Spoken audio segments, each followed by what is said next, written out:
part of the message of the commission was to be smart about this, not to take an all or nothing approach in either direction. We don't need to have an approach of fear where we're cowering in our homes. And we don't need to have an approach where we say, oh, hey, there's no problem. Follow smart advice. Do wash your hands. Think carefully about being in very crowded situations. Wear your masks if you're going to be in a crowded situation at your grocery store. Here in our area, everybody has to wear masks.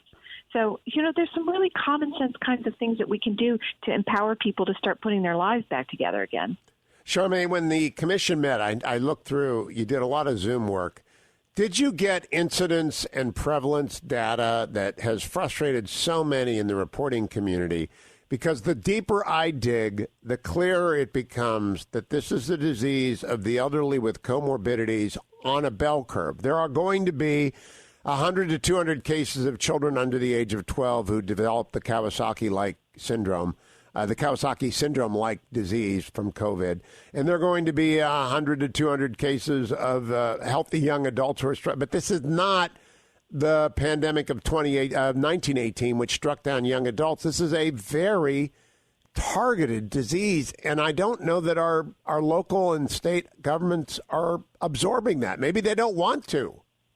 No, this is such an important point, Hugh, particularly as we head into the summer. And I'm seeing online a lot of people feeling a lot of fear because they're saying, oh, the second wave is coming and, oh, it's not really over yet. And listen, it isn't over yet. But here's the thing. You are exactly right. We now know that we should have been paying attention to places where people were densely packed together and to our nursing homes in particular. This is where the real heart of this pandemic hit us in America. And we've got to be smart moving forward about how we approach this next phase of things and do what we should have been doing all along, which is being much more targeted about how we approach stemming the tide and helping people who are victimized by it. Charmaine, I was talking to the fetching Mrs. Hewitt about this, and we're out of the parenting years, and we're grateful for that. But we watch our grandchildren. We see what happens with them. And at the Institute for Family, Community, and Opportunity, I think you probably watch all children in all communities, and we are particularly concerned about under-resourced communities where the urban poor must have school districts, both for nutrition and learning. And if they are shuttered, those students never can make up. They don't have the grandparent, parent, stay-at-home parent. They don't have the money. They can't do anything. They need these schools. You study these school districts year-round. What is the consequence of taking a fragile youth, by fragile I don't mean health, I mean socially, right, out of the school system for a year?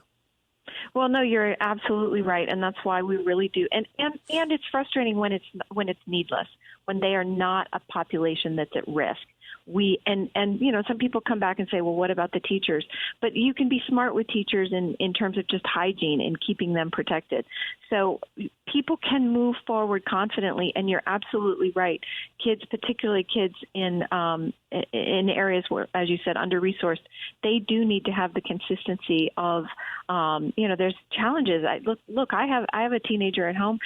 Switching to online learning is really, really hard in these years where they need that kind of hands-on approach to learning. I'll tell you the other thing. You mentioned being shuttered up at home. The other thing for kids that is frustrating is, my son got chased off of a basketball court at one point when there was no one else there. Listen, the kids are okay to be outside. In fact, that's a good place for them to be. Getting exercise, fresh air, sunshine, all of these things are good. I want to go back to children who are trapped in districts that don't want to open up. I understand that older teachers are worried because I'm 64 with asthma, so I don't want to go into a classroom. But I can't believe that school districts are allowing their decision to be made by concern over older teachers. That seems to me to be the reverse, Charmaine Yoest. And did that come up in the coronavirus commission that Heritage put together? Are they aware that what we have here is a public employee union problem again?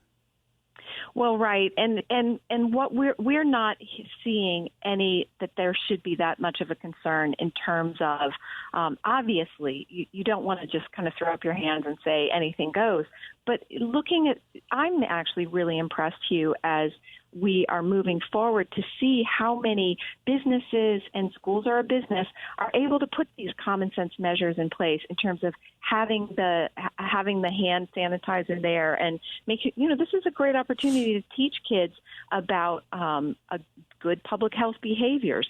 Maybe the teachers are not going to be as huggy as they used to be with their small charges, but they're not finding that kids are as big of a vector of the disease as they originally feared. And so, the recommendation coming from the commission, and this is based off of our consultations with a solid board of medical experts and also checking with CDC, lining up with CDC guidance, is that schools can move forward with confidence.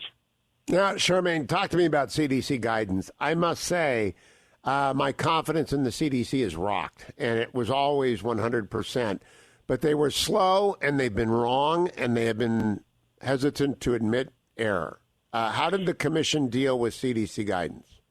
That's a really, really fair question, Hugh. And actually, you're hitting on one of the recommendations I really feel most proud of is, look, you want to be careful in the midst of something like this of pointing fingers prematurely. You're absolutely right. There was, the CDC, this is what they were born to do, right? This was their moment. And it started with the testing on the front end where you had an overly bureaucratic response. They were hampered by overregulation and a slow start. And moving along, there's been other missteps. And so one of the recommendations coming from the commission is we need to take a look at that soup of different federal agencies that we have that are designed to be responsive in a situation like this, and they simply didn't rise to the occasion. And so we need to have a retrospective at some point where we do an overall audit of what the different roles are and how we are putting together pandemic response.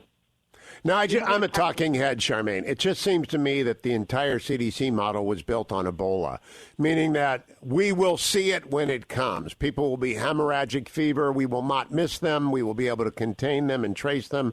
It wasn't built for this. And not being built for this, reliance on a central response proved catastrophic for the economy. Federalism seems to be at the heart of the Heritage Foundation Coronavirus Commission. Am I correct? Oh, absolutely. And I think that's one of the biggest lessons that's come out of this, and I hope people will take it home with them, is that the having a local response was absolutely critical. You cannot, in a situation like this, have a top-down approach where you say, this is the one-size-fits-all approach that's going to work for every single community. Frankly, that's partly why, and as we look back at this pandemic, it was a mistake to say that what was right for New York was right for Montana. They were having two entirely different experiences. And so that's what I mean by saying as we move forward into the next phase of this, if we have to grapple with another surge in the fall, we'll know better than to have a one-size-fits-all mentality. The way the founders set up federalism actually turns out to have had a lot of wisdom, as you and I have agreed many times over the years. I want every local official, every citizen actually, to go to hughforheritage.com, get the executive summary of the Coronavirus Commission that the Heritage Foundation put together in April. It will inform, it will lead, and it will inspire. Charmaine Yoest, good to talk to you. Thank you, Charmaine.